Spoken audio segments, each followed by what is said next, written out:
ఇక్కడ అంటాడు తమరి సేవకుడు అంటే ఆయనకి సమీపము నుండే సేవకుడు. హతుడయ్యాడంటే ఈయన సమాచారం ఏమో తెలుసా? ఏమంటాడు తెలుసా యోబుతో? ఈ మాట చెప్పు, ఏంటో తెలుసా? చింతపడొద్దు, ఈ యొక్క ఉరియా చచ్చిపోయినందుకు. ఒకళ్ళు ఒకరోజు చచ్చిపోతారు, మరొకరు ఇంకొక రోజున చనిపోతారు. నీవేమి బాధపడవాకు ఉరియా చచ్చిపోయినందుకు. ప్రియదేవుడారా, నీవేమి బాధపడొద్దని చెప్పాడు. చూసారా? అంటే కావాలనే ఈ పని చేయించాడు. ఎవరు చెప్పండి? ఏది ఏమైనప్పటికి కూడా మీ కాలువలే ఏం చేయాలి చెప్పండి?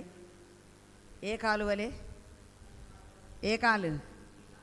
మీ కాలువలే భర్తలను మనం ఏం చేయాలి చెప్పండి?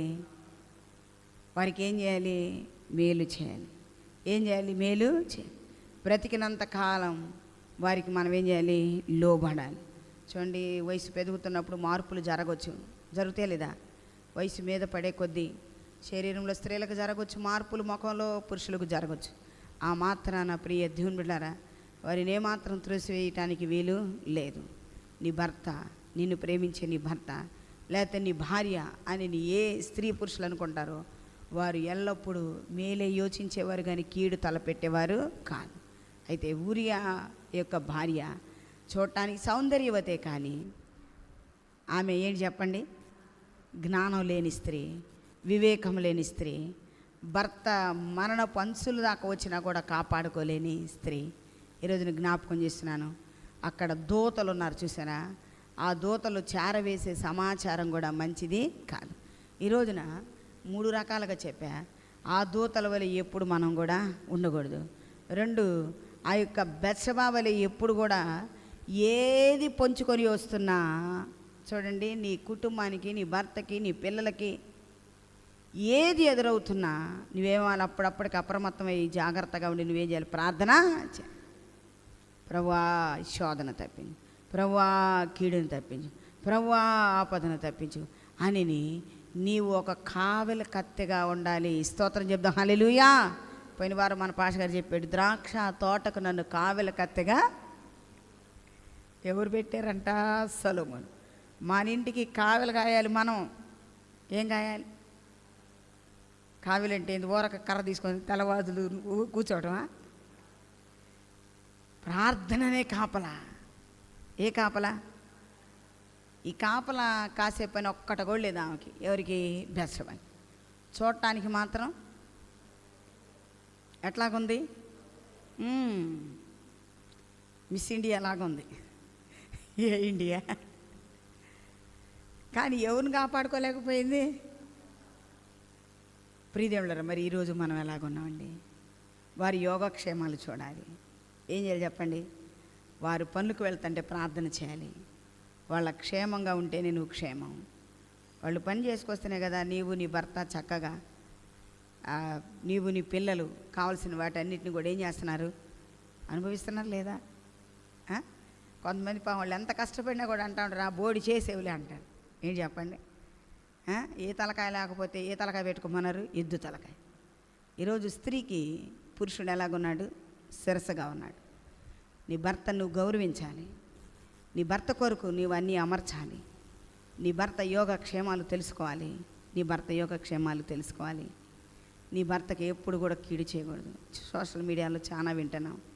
ఎందుకో కొంతమంది అవివేకంతో, అజ్ఞానంతో భర్తలను చంపుతున్న వారిని మనము చూస్తున్నామండి. అలాంటి వారిని వింటున్నప్పుడు నిజంగా స్త్రీల సమాజం ఏమైపోతుంది అనిపిస్తుంది. జ్ఞాపకం చేసిన మంచి లేకపోవచ్చు, వాళ్ళలో సహకరించకపోవచ్చు. ఏం చెప్పండి? వాళ్ళు ఎలాంటి వారైనా ఎంతో కష్టం చేసి నిన్ను బ్రతికిస్తున్నారు, నీ కుటుంబాన్ని పోషిస్తున్నారు. నిజంగా అలాంటి వాళ్ళకి నిజంగా నీ కుటుంబానికి నువ్వేమై ఉండాలి? ఒక విధంగా కృతజ్ఞత కలిగి దేవుని పట్ల, ప్రభువా ఈ లోకంలో నిజంగా భర్త లేక బాధపడే వాళ్ళు ఎంతమంది? వాళ్ళే కష్టం చేసుకుని, వాళ్ళే తెచ్చుకొని, వాళ్ళే పోషించుకొని కొంతమంది స్త్రీలు వచ్చి బాధపడతా ఉంటే అనిపిస్తూ ఉంటుంది. ఏం చెప్పండి? నిజంగా ఆ విలువ అనేది ఉన్నప్పుడు తెలియదండి. ఏం చేయదు? ఉన్నప్పుడు తెలియదు. ఉన్నప్పుడు ఎట్టబడితే అట్ట మాట్లాడుతూ ఉంటారు. లేనప్పుడు తెలుస్తూ ఉంటుంది. ఏం చెప్పండి? లేనప్పుడు. చూడండి, పురుషులు కావచ్చు, స్త్రీలు కావచ్చు, ప్రియములారా, కొన్నిసార్లు బాధపడతా ఉంటారు దైవజనులు మా దగ్గరకు వచ్చమ్మా, ఇది పరిస్థితి, ఇది పరిస్థితి. ఏం చెప్పండి, నిజంగా ఆయన ఉన్నప్పుడు తెలియలేదు, ఆయన ఉన్నప్పుడు తెలియదు. ఈరోజు ఏదేమైనా ఒక రాజకుమార్తె అయిన మంచి జ్ఞానంతో మీకాలు ఏం చేసింది చెప్పండి, కాపాడింది. ఈమె సుందర స్త్రీయే కానీ ఏం చేయలేకపోయింది, కాపాడుకోలేదు. ఆ దూతల యొక్క సమాచారం కూడా ఏంటి చెప్పండి, సరి అయినది కాదు. ప్రియదేవులారా, ఈరోజు నేను జ్ఞాపకం చేస్తున్నాను, దూతల యొక్క సమాచార కేంద్రంలో ఎవరైనా ఉంటే ఆ సమాచార కేంద్రం నుండి పక్కకు రావాలి. ఏ సమాచార కేంద్రం వీళ్ళు? వాణిజ్య సమాచారమా? అప్పుడప్పుడు బస్సుల దగ్గర చెప్తుంటారు కదా, ఏం చెప్తా ఉంటారు, అనౌన్స్మెంట్ వస్తూ ఉంటుంది, పలానా బస్సు వచ్చింది, అక్కడ పలానా ట్రైన్ వచ్చింది, ఉంటారు కదా. దేవుని యొక్క పిల్లల్లో కూడా ప్రియదేవులారా ఇలాంటి వారు ఉంటారని కాదు, కానీ ఉన్నారుగా అక్కడ. ఏం చెప్పండి, ఉన్నారుగా. ప్రియదేవులారా ఉన్నారు. అన్ని సమయాల్లో దూతలను వాడుకున్నారు, కానీ చివరికి మేలు చేసే కాడ ఒక్క దూతను కూడా ఉపయోగించుకోవాలి. బెత్షెబా కానీ దావీదు ఉపయోగించుకున్నారా? చెడు సమాచారాన్ని ఎప్పుడు కూడా మనం అందించకూడదు. ఏం చేయకూడదు, ఎక్కడికో పోతున్నట్టు పోయి ఏదో అందించేసి చెప్పకూడదు. కానీ పిల్లరా